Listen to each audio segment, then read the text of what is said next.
Bonjour mes élèves, ravi de vous retrouver encore une autre fois. Voilà, les vacances qui arrivent. On va, Inch'Allah, profiter du temps et lire des histoires comme cette histoire que je vais raconter aujourd'hui. Suivez avec moi. Avant de commencer, regardez, il était une fois, quand la télévision n'existait pas encore, comment rêvaient les enfants? Ils s'assiedent le soir devant la cheminée et leur grand-mère leur racontait de belles histoires. Ces histoires ont franchi les siècles.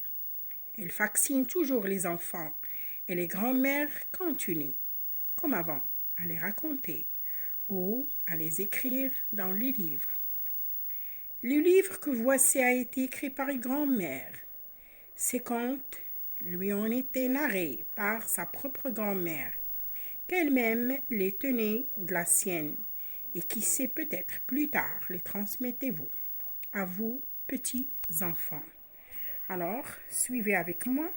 Conte d'aujourd'hui, on a Ali Baba et les 40 voleurs.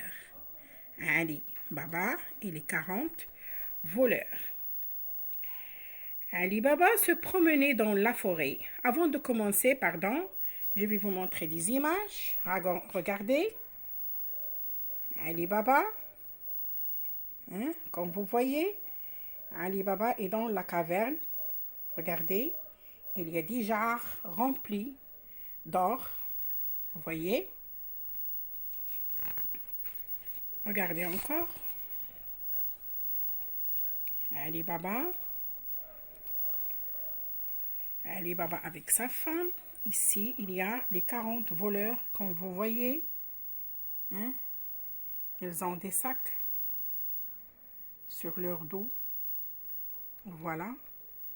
Ce sont les voleurs. Et maintenant, on va commencer notre conte. Suivez avec moi. Ali Baba se promenait dans la forêt quand 40 voleurs portés de gros sacs passèrent près de lui.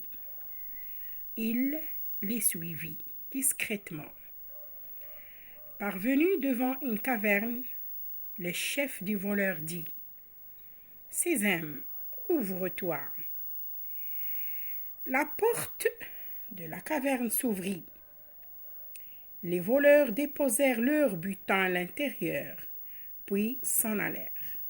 Sitôt seul, Ali Baba répéta la phrase magique et entra.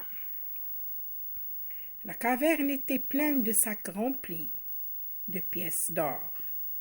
Ali Baba en prit le plus possible, puis se sauva avant que les voleurs reviennent. Imaginez la joie de sa femme, ils étaient si pauvres.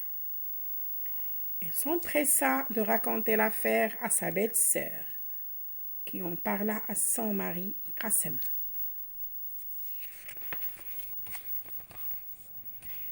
Qassem était un homme brutal, sous la menace. Il obligea son frère à lui révéler l'emplacement du trésor et le mot magique. Puis il prit 2 mules chargées de paniers et s'y rendit. Il était occupé à remplir les paniers quand il entendit les chevaux des voleurs.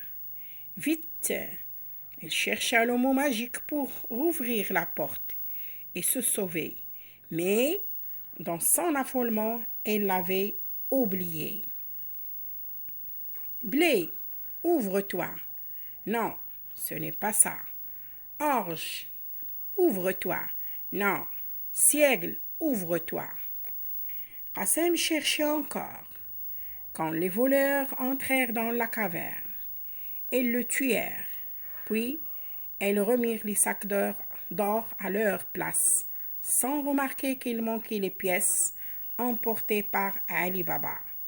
Ali Baba vécut dans l'opulence jusqu'à la fin de ses jours, avec sa femme et sa belle-sœur, qui ne regretta pas son méchant mari.